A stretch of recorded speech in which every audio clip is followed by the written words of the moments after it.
Hi there, students. Fit for purpose. Okay, if something is fit for purpose, it's the right tool for the job. We particularly hear this phrase in the negative.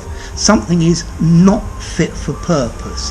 It doesn't do what it's supposed to do, or it doesn't do it very well.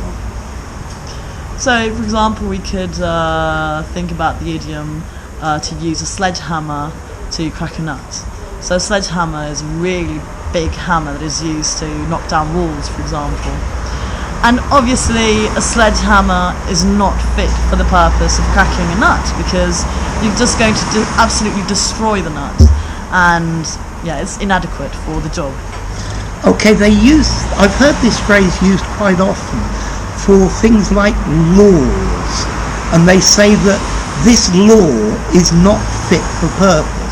Maybe the law was made 100 years ago, and society has changed, and the things people do have changed, and the law no longer fulfills its objective. For example, as well, fit for purpose, if you wanted to move 10,000 kilos of wine, and you decide to rent a small car, this is not fit for purpose. Yeah?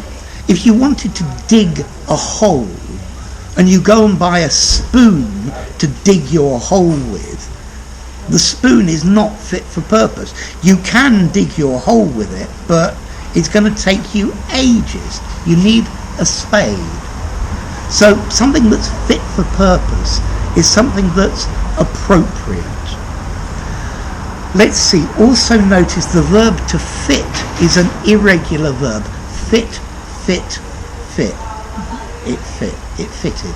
You can also say fitted, fitted. You can, yeah? And the other question is formality. I think this phrase is actually quite formal, and I don't think I would use it in an informal conversation. This is a good word to write in a more formal document. Yeah?